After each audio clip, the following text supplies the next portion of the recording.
अस्सलामुअलैकुम दोस्तों मालूम इंसानी तारीख़ में कौमों, मुल्कों और तहज़ीबों को बड़े वाक़यात और हादसात पेश आए हैं।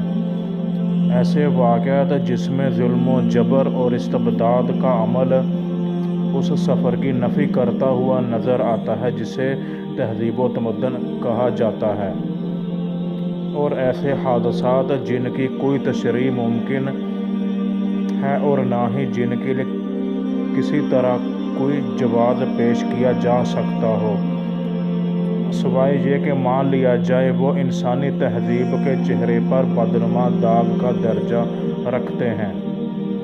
इन्हीं हादसात में से फ़लस्तीन पर शैतानी ताकतों का गाज़बाना कब्ज़ा था। ज़ुल्म व जबर और बर्बरियत किसी भी अनवान से हो, ज़ुल्म व बर्बरियत ही कहलाएगी। इसके लिए वक्ती तौर पर कोई आड़ ली जा सकती है या इस पर पर्दा डाला जा सकता है, लेकिन ये मुमकिन नहीं कि इसकी असलियत सामने न आए या उसकी हकीकत का पर्दा चाक ना हो।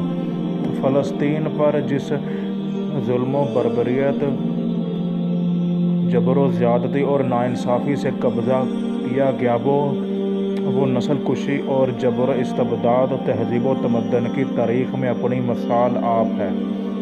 तकरीबन 100 साल पहले जब फ़लस्तीन के बाशिंदों पर अचानक एक बहुत बड़ी मुसीबत आ पड़ी थी और वो अपने घर, अपनी सरज़मीन पर आज़ाद और ख़ुद मुख्तार ज़िंदगी के हक़ से अचानक और कुछ बताए बगैर महरूम कर दिए गए।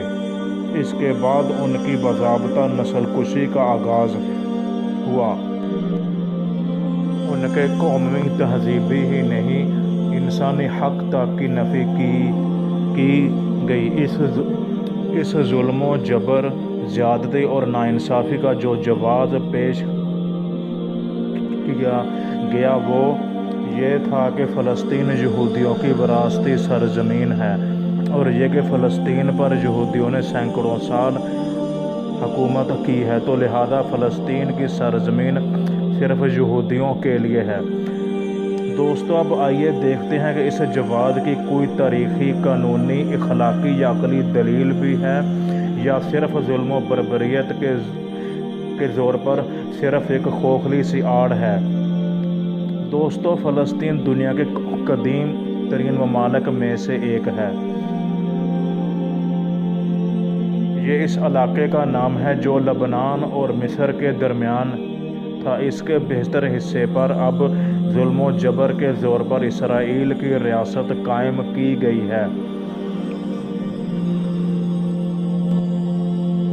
दोस्तों, इसराइल हज़रत याकूब अलैहिस्सलाम का लक़ब था, जिसके माने अल्लाह का बंदा है।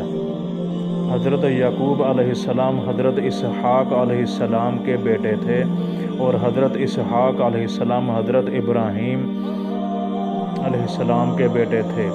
हज़रत इब्राहीम अलैहिस्सलाम को खालिक़े कायनात अल्लाह ने अपना नुमाइंदा बनाकर इराक़ की अक़वाम जो अल्लाह की बागी बनकर नमरूद की इबादत और अताअत इख्तियार कर चुकी थी की हदायत के लिए भेजा था, लेकिन कौम ने इनको मारने से इनकार कर दिया था। तो हज़रत इब्राहीम अलैहिस्सलाम ने अल्लाह के हुक्म से इराक़ से फ़लस्तीन की तरफ हिजरत की। जब हज़रत इब्राहीम अलैहिस्सलाम हिजरत करके फ़लस्तीन आए, तब वहाँ पर कनानी कौम आबाद थी।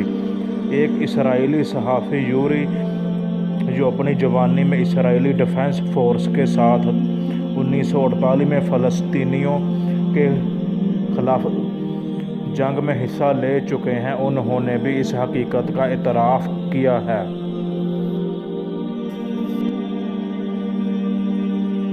कि यहूदी सरज़मीन फ़लस्तीन के असल विरासती वारिस नहीं हैं।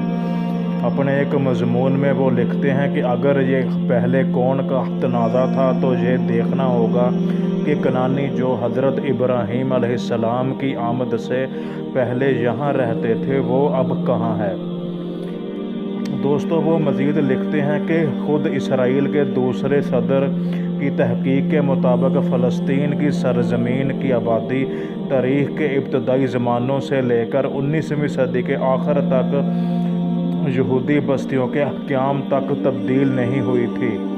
کنانی آبادی بنی اسرائیل حضرت یعقوب علیہ السلام کی اولاد جو بعد از یہودی کہلائے کے ساتھ مدغم ہو گئی اور یہودی ہو گئی تھی۔